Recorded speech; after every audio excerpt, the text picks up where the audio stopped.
আসসালামু আলাইকুম। আজকে বানাবো মজাদার আলুর ছড়ি। এই তো দেখতেই পাচ্ছেন রেসিপিটা কত সুন্দর। চলুন শুরু করি।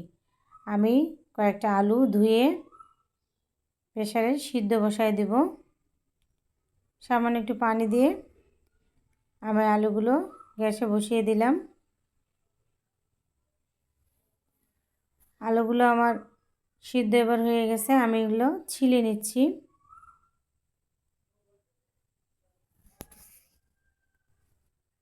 এই তো আলুগুলো এক এক করে আমি সবগুলো ছিলে নিয়ে নিলাম।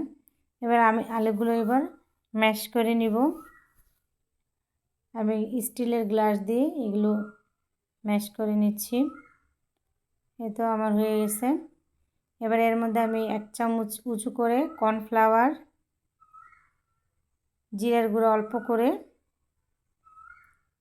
অল্প করে একটু হলুদ আর লবণ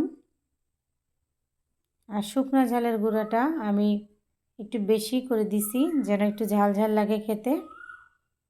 এবার আমি এটা আর সামান্য একটু সরিষার তেল দিয়ে আমি এটা সুন্দর করে মেখে নেব। বেশ খানিকটা সময় লাগবে। আপনারা সময় করে এটা সুন্দর করে ভর্তার মতো একেবারে মিক্সড করে নেবেন। এই তো আমার এটা মাখানো হয়ে গেছে।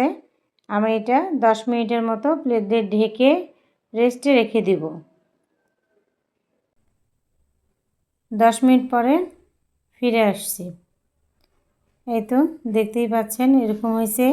এবার আমি এটা পিঁড়ার মধ্যে নিয়ে নেব, রুটি বানা পিঁড়ার মধ্যে একটু মোটা করে রুটির আকারে শেপ করে একটা রুটি তৈরি করে নেব।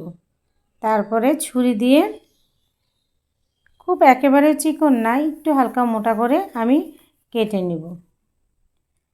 আপনারা ইচ্ছা করলেও লম্বা লম্বা পুরোটা রাখতে পারেন, কিন্তু বেশি লম্বা রাখলে আবার দিতে গেলে ভেঙে যাবে। এই জন্য আমি মাঝখানে একটা টুকরা করে নিছি যেন ভেঙে না যায়।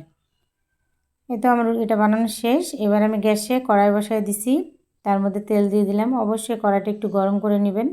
তারপরে তেলটা মোটামুটি ধরনের হালকা প্রথমে একটু হিট হলেই দিয়ে দিতে হবে। চুলার জালটা মিডিয়াম হিটে রাখতে হবে। সময় লাগে না, একেবারে অল্প সময় হয়ে যায়। আমি এগুলো উল্টিয়ে দিচ্ছি। এতে দেখতেই পাচ্ছেন আমি লাল লাল করে ভেজে নিব।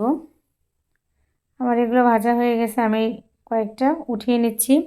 আর অল্প করে ভাজতে হবে, বেশি করে ভাজলে দেখা যাচ্ছে যে ভেঙে যাবে আর একটার সাথে একটা লেগে যাবে। এই তেলের মধ্যে আমি আরও কয়েকটা ভেজে আপনাদের দেখাবো।